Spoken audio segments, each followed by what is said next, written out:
look like a simple passing maneuver here. Actually, this is the replay I was looking for, but so Steve Baxter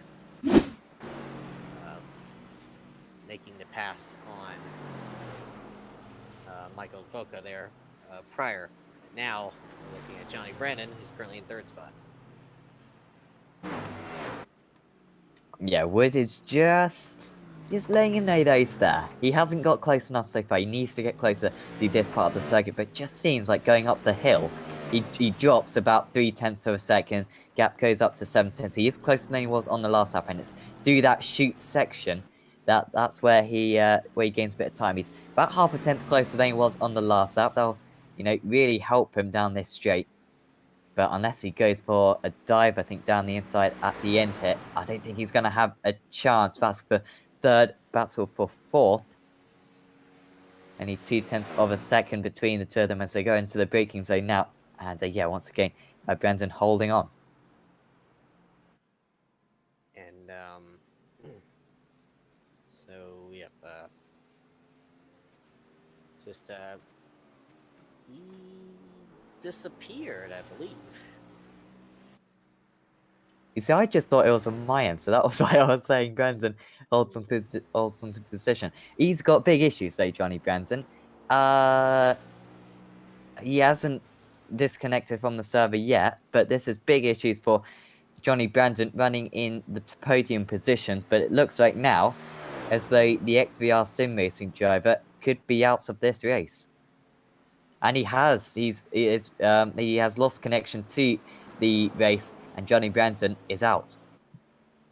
So a very unexpected and a very, well, bluntly saying, crappy way to end your race there, but it does enable Chris Wood to get in third spot. Let's take a look at Simon Field here, currently in 18th spot, right behind Nate Simpson. Running up to the chase here, now very close. Likes to make a move here on the left side.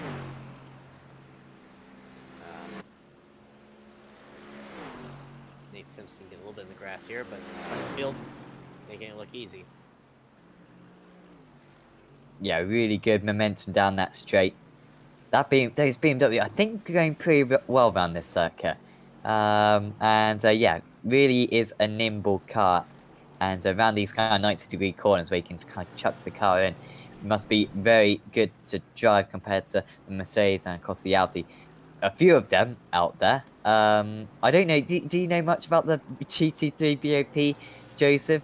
Because the Audi is supposed to be really fast, and it's had to be, kind of nerfed quite a bit, but no one really seems to use it anymore. I mean, these drivers, they take a look at these cars whenever iRacing does their Week 13 builds, as we've just had a Week 13 build just this past week, and I think at that point, whether the Audi had a major change undergo through last Week 13, it's tough to say. As we go back to Steve Lovely, he's just clipped the inside wall there. He's got no hood, still sliding. Let's take a replay here. I think it was more than a clip, unfortunately, for Steve Lavelli. As he got on the curb, oh, that's such a common mistake once again. There's a lot of mistakes you can make around this Bathurst circuit, is my point. And yeah, that's very bad for Steve Lavelli, unfortunately. I don't know if he's already used his fast repair. A lot of drivers will accidentally use it, leave it ticked on for their first pit stop, even if they don't need it. And yeah, that's a Lavelli round. And yeah, hopefully he's going to be able to continue. You can see the damage. He's going to have to pit now. He might be able to get to the end of the race from here if he mega fuel saves. But yeah, not good at all for Steve. He's going very slowly around the track, so I imagine he'll be pitting this time as he does make the left-hand turn into the pits. Quite a bit of repairs needed on that car to get it back race-worthy. And he's got the meatball flag too. As now, take a look back at that crash there. Sam, do you become mesmerized by that car in front as you're driving by him? Because it's late in the race. You know, you're minute 15 in, or minute 15, hour 15 in, excuse me. You're racing for a long time, and you've been racing behind maybe the same car for the whole race. Become mesmerized by that car in front of you? Kind of not keep track of where you are on the road? Yeah, I think Sort of that a can certainly complacency be the type issue? case. Yeah, like just in a short race like this, you can kind of come a bit transfixed on the car ahead. And certainly something that I find, and I don't know if other people find, but of course, you're constantly looking at the gap, and you kind of forget that the other driver is kind of a driver. You just think as though they're almost automated, almost like an AI, because you're so concentrated on your laps. You can't forget that, hang on, they might be able to make a mistake, and their lap times are a little bit variable. And yeah, you just can't keep your intensity. Some drivers like to keep the gap on. Some drivers, you know, find it a bit of a distraction. But yeah, certainly a balance got to be kept. But yeah, you can kind of start following the driver ahead rather than focus on yourself. And of course, if anyone has seen the F1 from the weekend, of course, a certain driver got very angry behind another driver. And in the end, that did not end whatsoever well. Because if you're being held up, especially around a circuit like this, where it's not necessarily too easy to overtake, especially if you're running out a lot of downforce, it can, yeah, become quite infuriating if you really got to keep your cool at that point. And so far today, I think the majority of drivers have done that. I think maybe the Avdoka incident earlier on was maybe the one exception where Michael drove a little bit frustrated. Apart from that, being very, very good driving standards. So just past the hour and 15-minute mark as we take a look at Christian Rose, currently in 8th spot. Don't be confused by the car numbers that are all listed on the right-hand side of the car.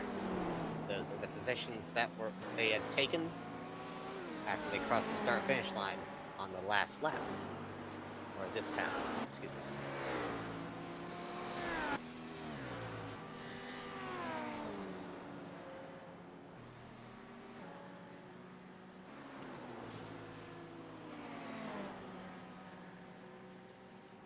Not a lot of drivers left on the lead lap here, Sam. Looking at timing and scoring here. Just 10 drivers left. Mike Ray is the first car not a lap down. So, like I said before, the war of attrition. It's definitely claimed. It's almost claimed another one. As we've seen Simon Underhill almost get, or actually get to outside wall there at Falcon Curve. Let's see if Christian Rose can make a move here, run up to the chase.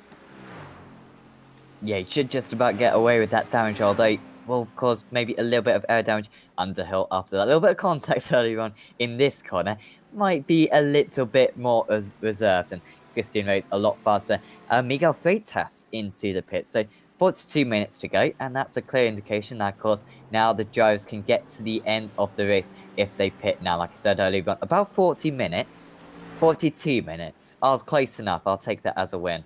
Pete Harrod, yeah, he's trying to get past Michael Blake. Sorry. And Michael Blake actually, was he moving ahead there? Still side by side, and Harrod off the circuit there. So at the starts of this lap, it was Blake leading Field. So yeah, Field trying to, Harrod leading Blake. So Blake has made that move, and hopefully he will be able to push on. We'll get ahead of Miguel Freitas for now, whilst he's in the pits. But next up for Blake will be Phillips, 7.5 seconds up the road. So we see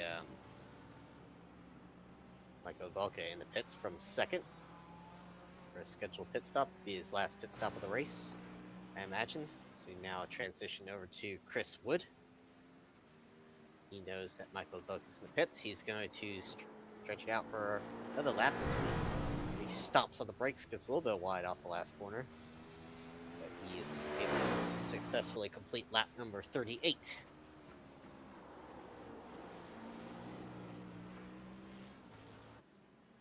Did Wood hit the wall earlier on? Like about 20 minutes ago. I get very confused in these. 2 hours is too long for my little brain. You know, I'm so used to 20-minute VSR races, and then this comes along 2 hours. Oh, I actually have to remember stuff. Michael Abducker comes out. He is ahead of Steve Baxter. Well, Baxter fancy making a move here.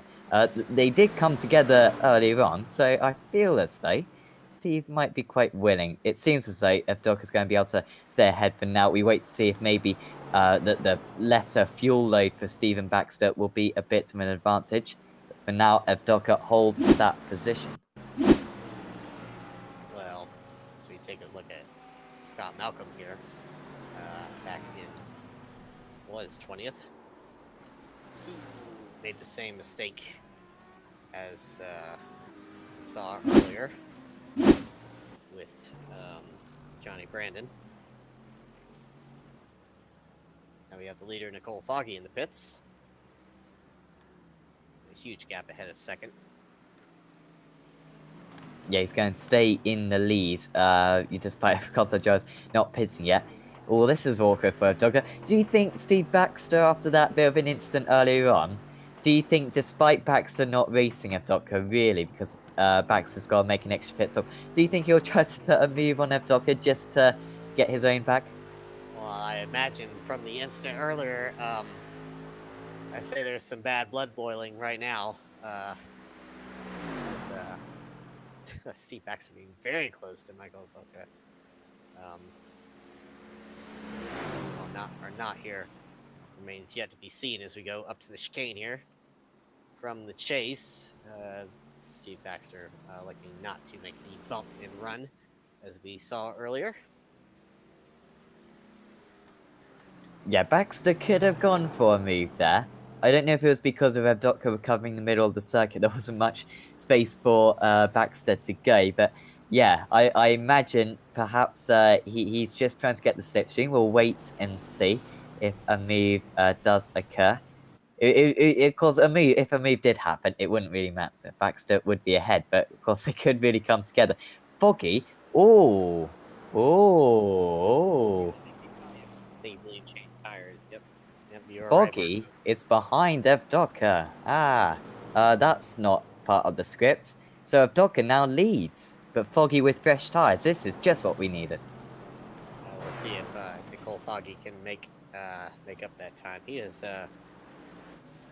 as well. He's not that far back. He's about 5.6 seconds back from Boca, but Nicole Foggy has been setting the pace as far as lap times are concerned. He has the best lap in the race with a 2-minute 2.14 compared to Michael Boca's 2-minute 2.63. So might be able to make up the time. Still a lot of racing left to go. Just over 37 minutes left. But we'll see if Steve Baxter can kind of give Michael Boca some trouble here as we come downhill and the run up to Falcon Curve. Yeah, this isn't what Abducker needs, is it? Just an extra factor, really. Foggy's also got to try to get past Steve Baxter, and actually that's really close. I think they are currently side by side, and Foggy is ahead, I think. So yeah, was he fighting anyone? Oh, must have been messing it up. Steve Baxter is ahead of Michael Abducker now. So that's really not what Abducker needed. Baxter, though, should be in relatively soon, I think. He's got one more pit stop to go. And I think it was pretty simple. Just got a much better run. I think Abducker probably saw him coming alongside and thought, I do not want to have any part of this. And Chris Wood, the leader in the pits, as we see Steve Baxter going around the left side of Michael Voca, making it look very easy. I think it's also a matter of Michael Voca given the position up. Doesn't want any trouble after that earlier incident, as we now have Steve Baxter in the lead ahead of Michael Voca, but remains to be seen when Steve Baxter will pit. Now on board with Nicole Foggy. He is 4 seconds behind Michael Voca at this point. Likely to change tires after the last pit stop, which are warming him in the pits. Uphill section now, second gear. Up to third now. say at this point, Sam, Cole Foggy's really in the catbird seat right now. He's got the fresh tires. He knows he's got to push at least a little bit. He's making a ton of time against the leaders. He's got not to break the car, most importantly. We've seen so much before. Yeah, that's going to be the key. I know Michael's going to be defending pretty hard against Nicole Foggy. I'm guaranteed about that. Michael will only care about the race victory. I think Nicole Foggy's leading the championship. So I think it's comfortable enough for him, to be fair, so that he can afford maybe a bit of a DNF. But yeah, Michael will try to hang on to this one as hard as he can. But Foggy, I think right now is a second a lap, if not more, faster. So he should be able to waltz up to the back of him, and it'll be a question of whether or not he can make the move once he gets there. Baxter, will he be in on this lap? He's playing in some good times, 2-minute 3s, and he stays out. So good fuel for Steve Baxter after making an extra pit stop, I think, earlier on. And yeah, he is carrying on. Should come out when he makes his pit stop around Chris Wood, so he might be able to get a podium out of this one still, Steve Baxter. Here is open to him as he take a look back straight away is Cole Foggy using every bit of the racetrack to try to catch up to Avoca. Now the gap is 2.5 seconds between both of them.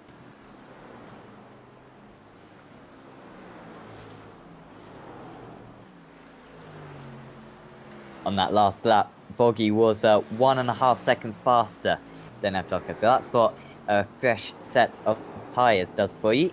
Oh, very close sorry between Blake and Field. So Field actually coming back at Blake, to be fair. And here we go. Oh, nearly contact.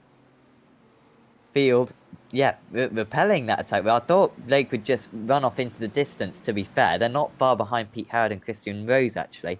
Although I think both Blake and Field have got to make another pit stop. Field is into the pits, and I imagine that could be an attempt at the undercut against Michael Blake.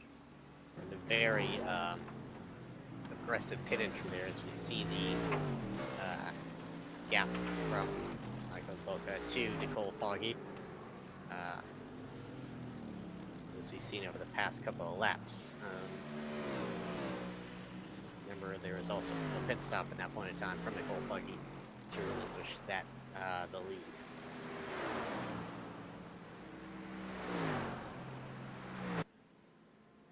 So the gap now 1.5 seconds between Nicole Foggy and Michael Boca.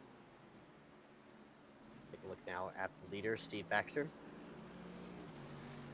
That's Mark Woodhouse just behind him. He is 2 laps down now.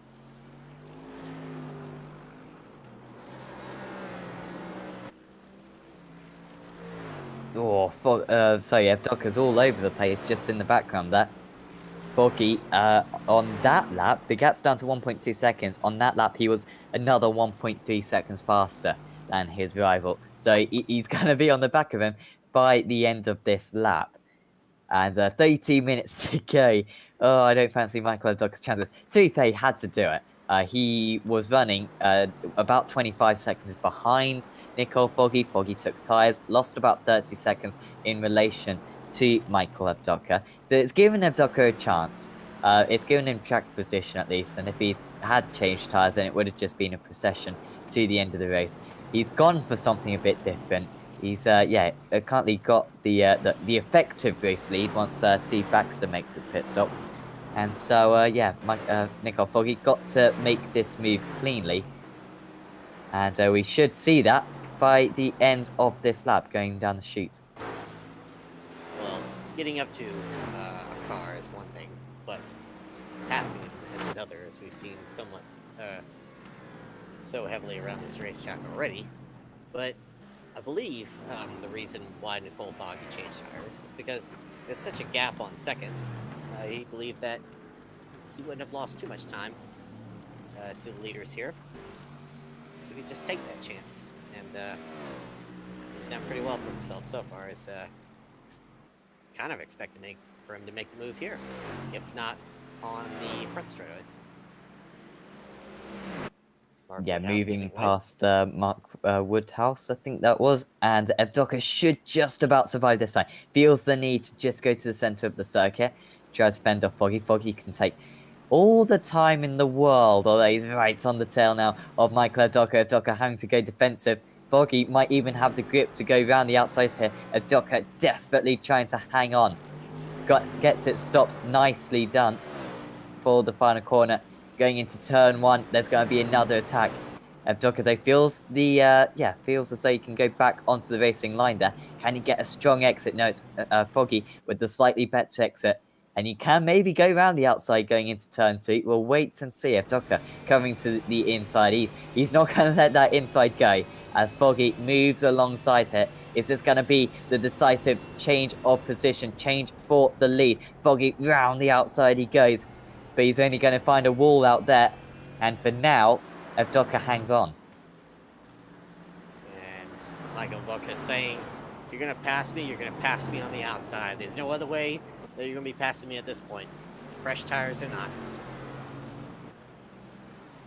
Yeah, that's got to be his mentality, hasn't it? Just fend off the inside. It's such a narrow circuit around here that going around the outside is not is a lot easier said than done.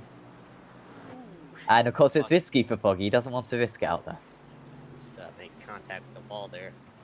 Maybe just a netcode issue or not, but definitely heard some contact out there from Nicole Foggy as hear more contact in the background from other cars. He's definitely going to need a good drive here at a Falcon curve to make the best out of those fresh tires at this point, Sam. So he's right on the back bumper of him now. Yeah, this is a great run. Which way will Evdoka go? Because the outside turns into the inside, and Evdoka is taking to the outside. And, trying to get through there. Getting on the brakes in the end was Nicole Foggy. That was a little bit unwise from Foggy, because it really wasn't a car's width. Does Evdoka defend going down the hill and back up? He just covered the middle of the circuit, and he's fended off Foggy. He's now defended for an entire lap as Michael Evdoka is, but he's going to have to do it many more times if he's going to win this race. And Steve Baxter in the pits finally from the lead. So now it's up to these two to battle it out for the lead. yeah, it'll be interesting to see where Baxter comes out in relation to Chris Wood and Dave Baker. But for now, it's all about Evdoka and Foggy. This time last lap, Evdoka quite easily hung on going into turn 2, but it's a lot closer this time as Nicole Foggy moves alongside. He's just behind though, a nose ahead for Michael Evdoka. Can Foggy manage round the outside? How deep on the brakes are they? Evdoka, if he gets half a chance, I think will just run his rival into the wall as he tries to come back with the cutback. Nicole Foggy's going to have to go to the outside once again here. And Evdoka's got the ideal line. And as long as he gets it stopped for this next corner, he's hung on again. Evdoka using every bit of that racetrack to try to fend off Nicole Foggy at this point. Inside, outside, Nicole Foggy just cannot make the pass happen. Currently up in the uphill section here. Nicole Foggy not close enough to make a move here. Very unwise to make a move here up in this uphill section. But as we come out the Falcon curve here, back on the run up to the chase, we definitely make trying once more. Plenty of time to do it. Just 27 minutes to go. Yeah, surely Evdoka with those ancient tyres now. Oh, a little bit of a slide there for Foggy. Takes a much wider turn in for that final corner of the chute, and that really benefits him going onto this straight. This time he's a little bit further back, but he might have the advantage of gaining a little bit of momentum. Foggy gaining. He'll go to the inside surely here, unless he doesn't fancy it. Going into the kink, and this might be the opportunity that he needs. Evdoka will have the inside, but will he have the bravery on the brakes? Foggy to the outside. Yeah, And he might just be able to move ahead. Evdoka on the curb. And Foggy moves ahead. Evdoka almost off the circuit there. And it was always going to happen, I think, in the end. And now Nicole Foggy moves into the lead. And almost certainly Nicole Foggy will check out here, as Michael Volko was just relying on a prayer there at that point, Sam, to try to fend off Nicole Foggy with those fresh tires. But did his best, and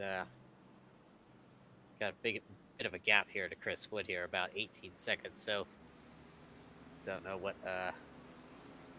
don't know what Michael Volka can do at this point, but just pray that Nicole Foggy makes a mistake. A racing mistake at that. Yeah, that's gonna be his final chance, isn't it? Because I think Boggy might be able to win this race by 10 seconds plus. I think because he's got such better pace on those fresh tires. Christian Ray is currently running in 8th position after a couple of incidents. But remember, he was fighting for a podium earlier on. I think he's had to make an extra pit stop though due to a mistake earlier on. And actually going into the pits once again now, Christian Rose. I assume he doesn't have damage or anything, but yeah, here he is. He was very aggressive to the pits. Be interested to see if he got a cutting the course penalty for that, running over the curb and onto the grass. Replay of Michael Boca here.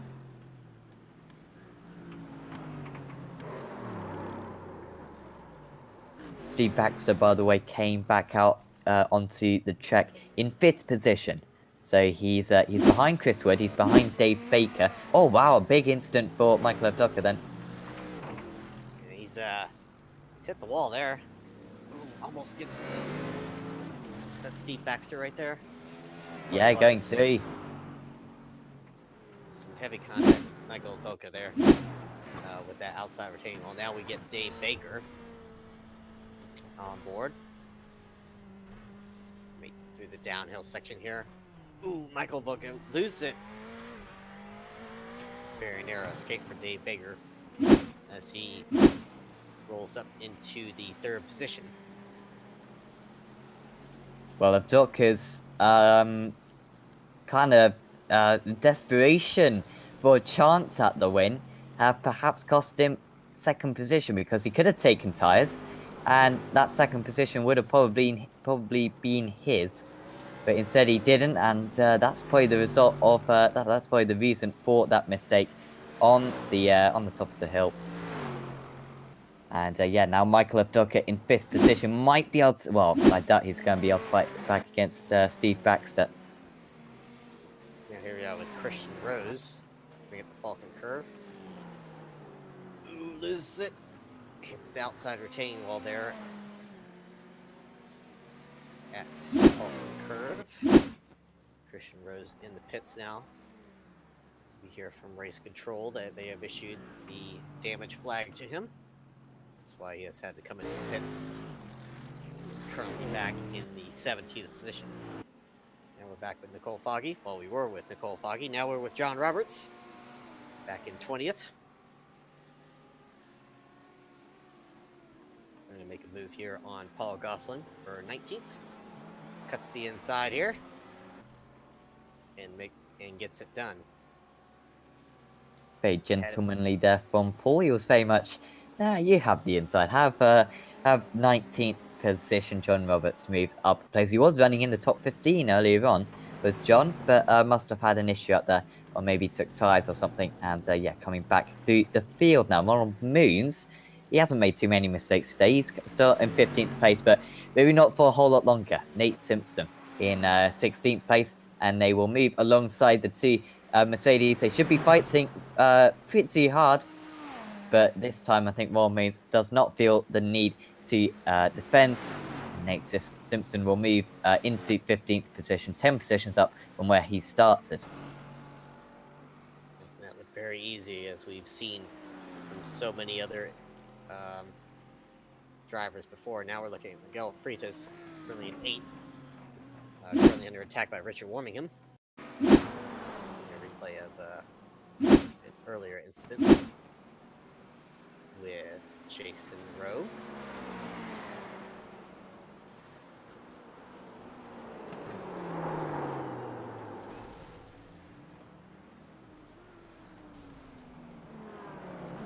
Leaves make contact with the inside retaining wall there on turn number 3.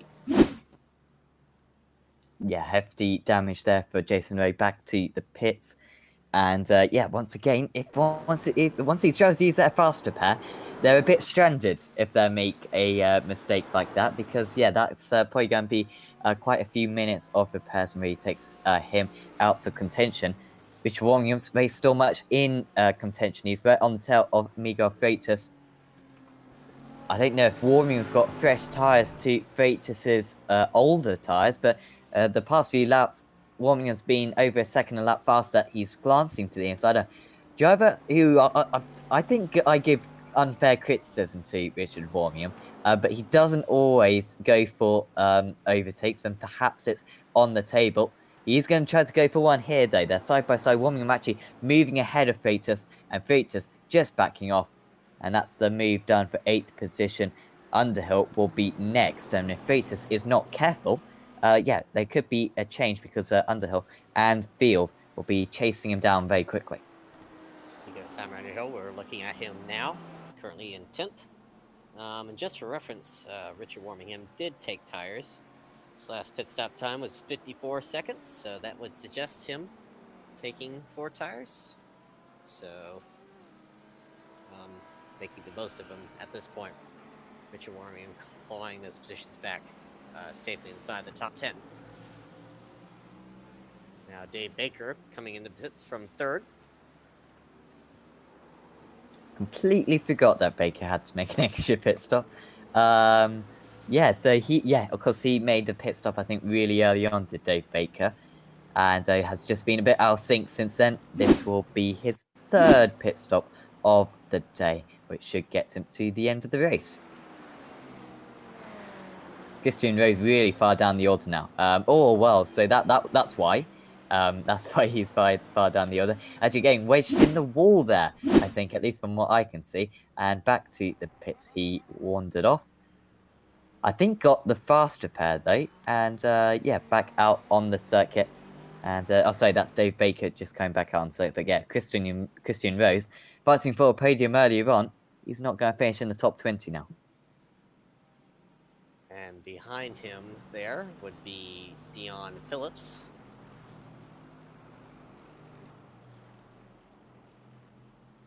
That would not be Dion Phillips. He's not directly behind him. Now we look at Ronald Moons. There is Dion Phillips. That is Dion Phillips. Sorry, so I was right the first time. So Dave Baker currently under attack, but at least Dave Baker has regained his composure and has clawed himself back to the top 10 or top 5, excuse me, from that earlier incident in the beginning of the race.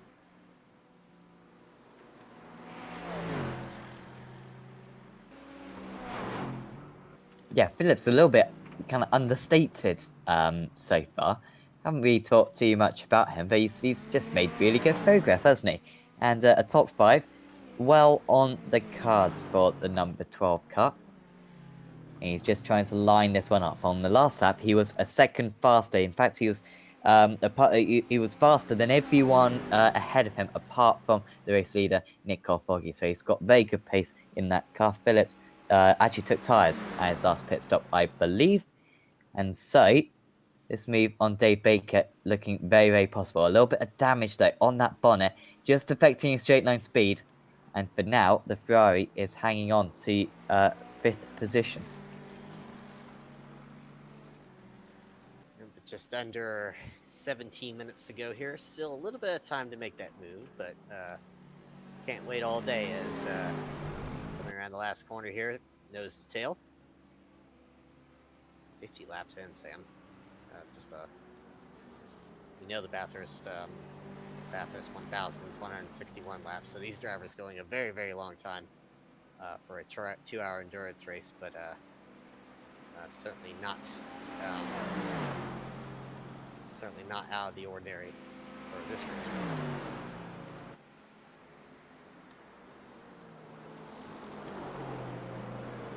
Yeah, you've never done an endurance race or the 12 hours of Bathurst around this circuit, have you, Joseph?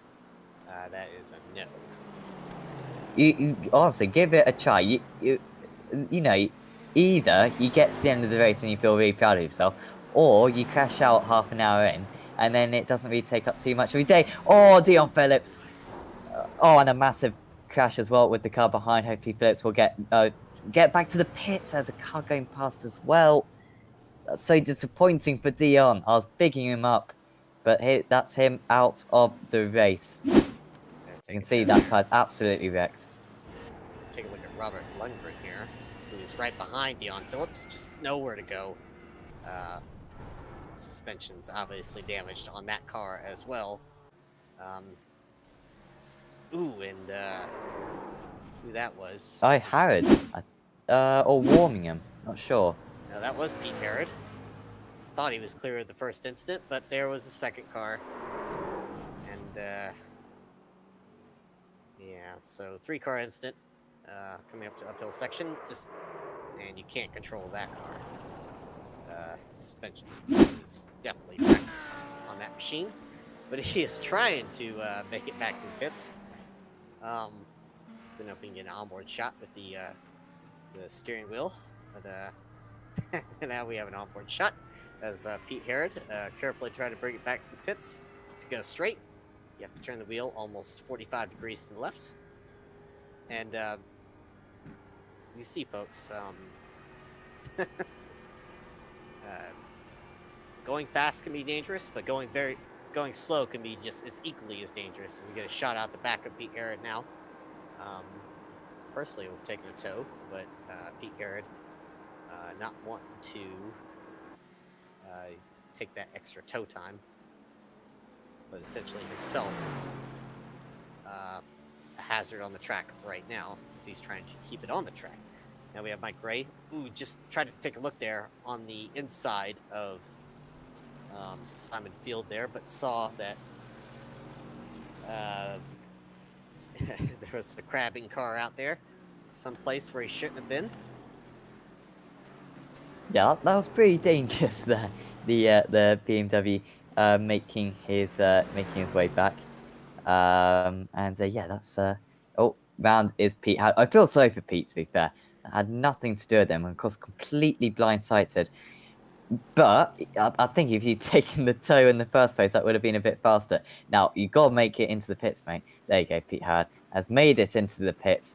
Now he's just got to try to navigate this this pit entry, which is easier said than done. That is, well, I think it's going more horizontal than it is, straight now. Is that car? But he will get to his pit box.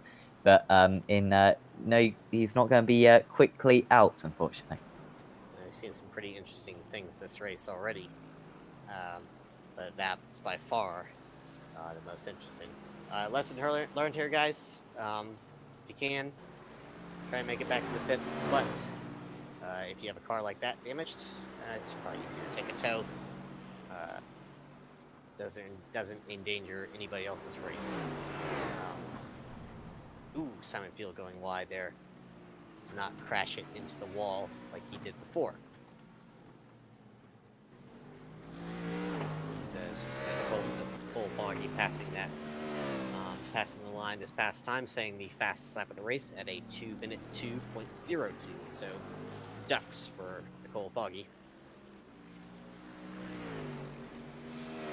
When I mean ducks, I mean the number 2. Kind of shaped like a duck. Okay, I see it. That was a horrible joke. That was a horrible joke, but kind of had to break the ice there. But now, take a look at Simon Field. Left side tire completely exposed, or almost completely exposed. Just 12 minutes left in this race. Nearing the end, Nicole Foggy with a healthy lead, about 20 seconds over Chris Wood. Stephen Baxter in third. About 9 seconds back from him, almost 10. And then it's a 28-second gap from Steve Baxter over to Dave Baker. So quite a bit of gap in between the top 5 drivers. Position's kind of locked in at this point, unless something happens. F-Doc is in 4th, isn't he? My timing screen is just a bit messed up. He is in 4th. Okay, sorry. My timing screen was just messing up a little bit there. But yeah, he is in 4th. I was a bit confused. How on earth is he 20 seconds behind Baker? Oh, Michael Baker's round, and that could be an issue for one of the XBR drivers. Not sure who that was, but yeah, Baker was round. Foggy, this would have been quite scary for him. This is the last thing he would have wanted to see. Oh, wow, did well. Got on the brakes just enough. I'm sure his spotter was yelling at him that there was a car stopped up there just ahead. But well done from Nicole Foggy as we're getting a replay here from Michael Blake. See what happened to him as we come up into turn number 3 and number 4. We just lose it. Seen that quite a bit lately here, Sam, throughout this race, and it's safe to say that Bathurst has claimed yet another victim. Nice racing line there from Michael Blake. He will not care if he gets a slowdown or a penalty or whatever. Was running in the top 10, Michael Blake, but of course now he's got no engine power. His engine has well and truly gone, and it's a bit hilly here, but it's pretty much uphill, I think, from this point. And he will get as far as he can. He might even put in neutral. Car is off. And yeah, that's pretty much Michael Blake's day gone if he's used his fast repair already. Well, like I said before, your engine's gone. You're toast. I don't know if you're going to make it back to the pits from here. You still have the uphill section through the chase and the uphill section through the chicane as well. So, very doubtful he'll get back to the pits. Let's take a look at Mike Gray. Coming to the last corner here. A very elegant line through that last corner. Currently sitting in 10th spot, so good race today here from Mike Gray. Now we're with Nicole Foggy, who has just put him a lap down. So currently, he's also put Jerome Kaiser a lap down. So only 8 cars back in lead lap as Ronald Moons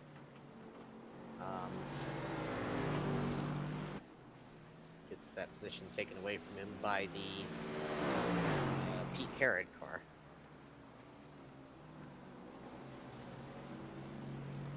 Yeah, Hart's had fantastic pace throughout, but just a couple of issues, and that phoned down in 13th position. Could have well been in the top 5 if it weren't for that. Personally, I don't see Pete Hard. I assume he's okay. It must just be my system blowing up. Sorry, I think you're seeing a replay currently. And yeah, very nicely done from Pete Hard. Next up is Nate Simpson, who we've got, you know, commend Nate for being in P12. He hasn't made too many overtakes, but full credit to him. He's in a very strong position currently with 7.5 minutes to go. And yeah, just has been one of those drivers today, Joseph. He has not put a foot wrong. I don't see much damage at all on that car. And I think he's driven the way that one of these races is supposed to be driven. He's kept his cool. He hasn't been dragged into an uncomfortable pace by other drivers.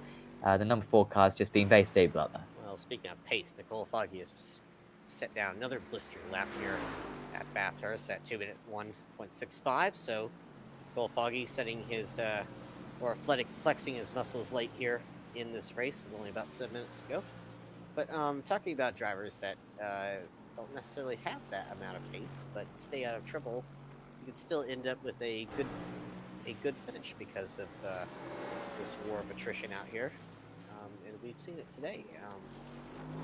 A lot of drivers, especially that of Jerome Kaiser, who started in 27th, now sits in 7th spot.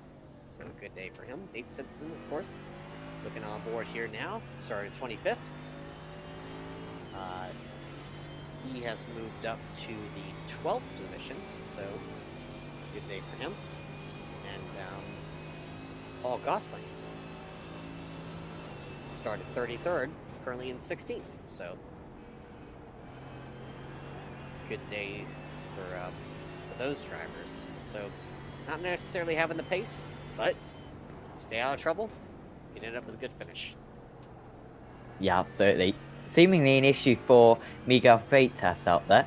Oh no, he's gone back to where he was. Sorry, that was my system playing out. He's still in 7th position. To be fair, I think Miguel has been another guy who's you know, kept it clean out there and has benefited from those various drivers' mistakes.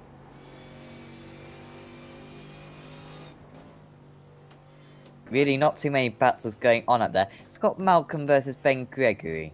think that's quite close at the moment. I think Gregory's got a little bit more pace than Scott Malcolm, about 2 seconds a lap between them. Gregory with his issues earlier on, and actually I think this should be pretty simple for him. Malcolm has also had a crash in the wall in the past hour or so. But Gregory, I think, pretty much driving with a damaged car for this entire event. Ooh, almost colliding with Steve Baxter there, who's currently in third spot, just trying to get around these guys. To put them one or more laps down here, but Steve Baxter, after his earlier incident with Michael Boca, has come out ahead at this point and is comfortably in third spot. This battle has come out of nowhere. For me, at least, I didn't really realise this was going to be so close between these two. But Simon Underhill, right on the tail now of Miguel Freitas. It's 0.2 of a second. I don't really need to say that. You can see it's really close, right in front of you. And wow, that's super close going out of that corner. Maybe even too close, because he won't get the slipstream momentum. Well, he will get a bit, I guess. And Underhill looking any way through. Maybe just struggling with a little bit for straight line speed. Staying in slipstream for a long, long time. Miguel Freitas maybe has the ideal line going into this next corner. And yeah, just seemingly pulling back ahead. But Underhill, the shorter route through the kink. And when they stand on the brakes, Simon Underhill moves up into seventh position. Fantastic recovery drive. And that's pretty much as high as he's going to get. He's got 10 seconds to catch up to Richard Warmingham. And he's lapping a couple of tenths a lap faster, so that's not going to happen. But still, nice drive from Simon. Take a look back here at Mark Woodhouse, currently in 20th. He's car ahead of him is Scott Malcolm.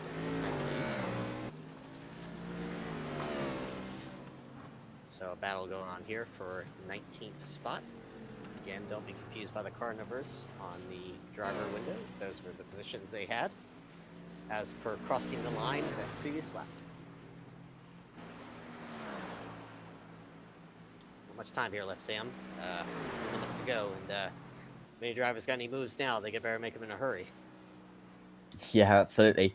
Scott Malcolm, he must be feeling a little bit unlucky, because he's been hanging on to that position for a while, and now in these last kind of 5 minutes, both Gregory and seemingly Woodhouse, if he can get the job done, are both going to overtake him right at the end. And considering their own individual issues each, it's quite remarkable that they've all kind of met on the same piece of tarmac in these closing stages. Those drivers, I think, about 3 laps down on the race leader, so really are quite a bit behind.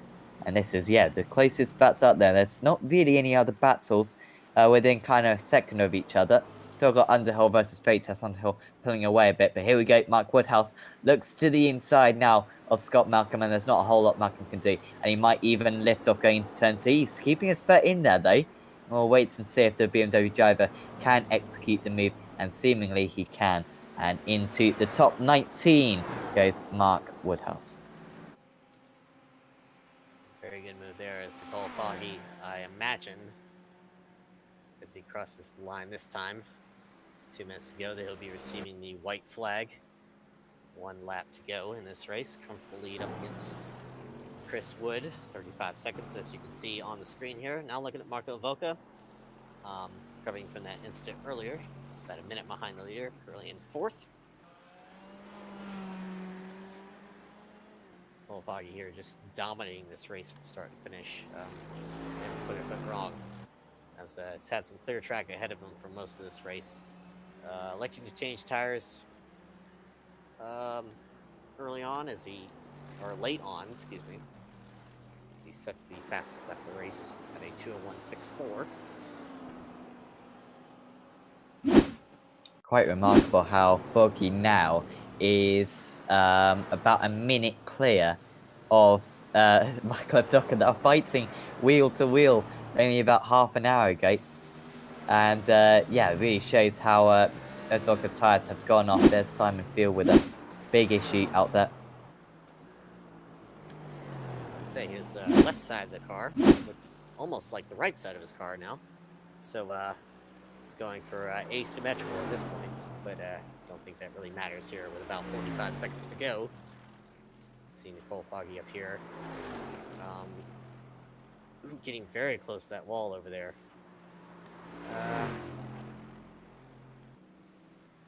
Don't know if they've taken the white flag at this point, but imagine he would have. Been very close. That's it would seem that going around this circuit one more time would hurt Nicole Foggy in the slightest. As we see lap times on the screen once more, Nicole Foggy last time around, the fastest lap of the race at a 2:01.642. No other driver has been able to get in the 2:01s this race. Closest one is Steve Baxter with a 2:02.48. Now time has elapsed for 2 hours. Nicole Foggy rounding out the chicane here. You can see if he gets the white flag or the checkered flag. He's going to get the checkered flag here. So, rounding out the last corner here, round 2 of the World GT Championship goes to Nicole Foggy. Very handedly, I'd say, Sam. As he sets another fastest lap of the race, weaving back and forth. So, the pace of Nicole Foggy is just outstanding this race. Yeah, absolutely. He was really playing with us at the end there, wasn't he? Setting those fastest laps. Yeah, absolutely dominating it there. Nicole really has proven himself in this championship through the season to be, very much the front runner in this championship. And when it comes to GT racing, he is right up there. Rounding out the last corner here, Chris Wood, almost 40 seconds behind, but he doesn't care. Second place is respectable as well. Steve Baxter coming home in third. Michael Boca not that far behind, rounding the chicane now. Run up to the last corner. He's had his ups and downs this race, but make it through this one last corner. Come on with the top 5 finish. I'm sure he would not be displeased with that, but what he will be displeased with is Nicole Foggy winning yet another race. Dave Baker rounding the last corner, coming home in 5th. He's had his ups and downs today as well.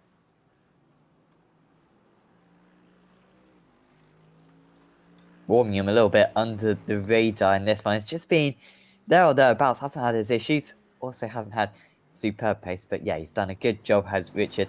And yeah, we'll get a top 6 finish in the end. Came back strongly in that final hour or so. And then we've got about 11 seconds back to Simon Underhill. Got so many drivers, massive spreads of the grid. I think the top 9 in the end finished on the lead lap. And Freitas also across the line. And yeah, we've just got a couple more. Simon Field. In the end, that incident for Field, I think he was running in 12th, dropped down to 15th in the end. So Field, with a difficult day out there, making a couple too many mistakes. If it weren't for that, he would have been right near the peak of the field. I believe we've had all drivers cross the finish line at this point. Now running on the cool down lap as we take a look at Chris Wood once again. Very good race here today as we take a look at the race results here. Nicole Foggy, the winner, handedly. For XBR Sim Racing, number 66. Chris Wood taking that second spot, 39 seconds behind. Steve Baxter in third, rounding off the podium. Michael Voca, ups and downs today, as we said before. In fourth, or finishing in fourth, excuse me. Dave Baker rounding out the top 5. Richard Warmingham, Simon Underhill, Miguel Freitas, rounding out the lead lap cars. Jordan Kaiser and Mike Gray rounding out the top 10. Nate Simpson, Pete Herod, Ronald Moons, Adam Hedgecock, and Simon Field round out the top 15. John Roberts, Paul Gosling, Ben Gregory, Mark Woodhouse, and Scott Malcolm round out the top 20. Michael Blake, Dion Phillips, who was running up in the top half of the field, involved in an incident earlier on, finishes 8 laps down in 22nd. Robert Lundgren, Christian Rose, who is also running up there in the top 5, finishes in 24th. Jason Rose, Steve Levely, Johnny Brandon, Lane O'Connor, Stuart Atkinson, and Paul Smith round out the top 30. Steve Burke, Charles Rayfield, Nicola Kumo, Luke Clark and Mattia Fugolini rounding out the field. Usually we'd have some interviews for this race, but unfortunately no one's with us at the moment. But yeah, so yeah, Jay, of course you I guess this is the first time you've kind of watched this series, but you certainly got a good insight. Of course, this is an endurance event, of course, where usually it's kind of the 3 races, but really does show the quality of the drivers. Great strength of build. 35 drivers, relatively deep into the season. They are now as well, and yeah, very impressive performances from a lot of drivers. Plenty of incidents, but also a lot of drivers carrying on against adversity. As we said before, Sam, it's just 2-hour race, very long race, and you just gotta have that mentality. Just gotta have that mentality behind you. That this is you gotta take it easy, right? And we've had first lap instances, we've had instances through all and out the race between different drivers, and without any other drivers at all, just single car instance. So you've seen the best and worst of everything, and hopefully, as we have only about 8 cars in the lead lap, I wish there'd be more, but personally, but it just goes to show how competitive this the World GT Championship really is, and hopefully next week you'll be able to see some good racing from all these drivers. Yeah, absolutely. We do have the race winner, Nicole Foggy, with us. Nicole, well done out there. It looks easy from our viewpoint. Was it as easy as you made it look? Hey, how's it going? It was all right. I thought I should jump in. I just put the broadcast on and heard you say nobody was coming in for interviews, so thought I'd pop in and say something. So yeah, it was all right. I mean, Bathurst is one of my favorite tracks, so it's just disappointing that Josh Thompson wasn't here today. I think he's at that was it ADAC Sim Racing Expo? I think whatever the name is. Yeah, he'll be down in Germany currently, so we'll be coming back, I think. But in that final stint, Michael tried the alternative strategy. He tried not to take tires, got track position on you, and I imagine from your point of view, it must have been a little bit awkward because Michael was always going to make a good fight, and you must have had to have your wits about you to pull off that move. Yeah, but Michael's car was so fast. He must have done some. I don't know if it was the wing or if he just set the car quite low at the rear and stuff like that. But he seemed to have a pretty good setup, and he did well in quali and practice as well. We're quite closely matched actually. So yeah, it would have been the tire change, I guess, that made the difference. And the fact I think it was about 15 seconds ahead when we both did our pit stop. So that would have made a difference. But he did well to hang on. Did a good job. He had a lot of pace this week, so that was cool to see. Yeah, definitely. Of course, in the championship, very important for you, of course. I don't know if you've kind of got virtually sealed off or not. I'm not quite sure what the situation is, but going into the final few rounds of the championship, kind of what are your aims? Any kind of points aims, or is it just kind of consolidating that championship win? Yeah, just consolidating and probably just try have some clean battles with some people. See if I can find some fun. I mean, and hopefully not make some stupid mistakes and lose all my points. But I think the lead might be okay. I'm about. I think I'm before this round 90 points ahead of second place, which now Josh won't be. He won't have that anymore. So I think it's Dave that's in the Dave Baker that's in third place now, so he will have made some points. I think did he finish in third? I think. Oh no, he didn't finish third. He finished fifth. That's not too bad. So yeah, he might have made some points as well. Yeah, I nearly got the whole race with no X's, and then just at the end, I was trying to get some fast laps, and I ended up getting 1X. that annoyed me a bit, but yeah, it doesn't matter too much at the moment anyway. No, it's your drive certainly made up for that single instant. Looking forward to next week. Where are we? Looks like Imola. I like Oh, cool. Imola. Okay. Yeah, that should be a very good event. That. And before we let you go, anyone you'd like to thank? Yeah, just wanted to thank XVR. Always great racing with them, and they did quite well tonight. Richard and Mike as well. He did well. He managed to pass a few people, get up into 10th, and Richard finished in 6th. So yeah, they both did well tonight. So well done to them. And yeah, just thanks to XVR for letting me race with them. Yeah, absolutely. I guess we'll see you on Thursday then, Nicole. Yes, indeed. Right. Thanks very much, guys. Cheers. So I That think was- that's pretty much all our interviews done. So, Joe, I think it's probably time to wrap up the show. Well, it's still morning here in Bathurst, but I'm sure we could wrap it up at this point. So from myself, Sam Fitzpatrick, our handy cameraman and resident road racing expert, Marco Barbonera, which you can't hear, but we've been hearing them all this race.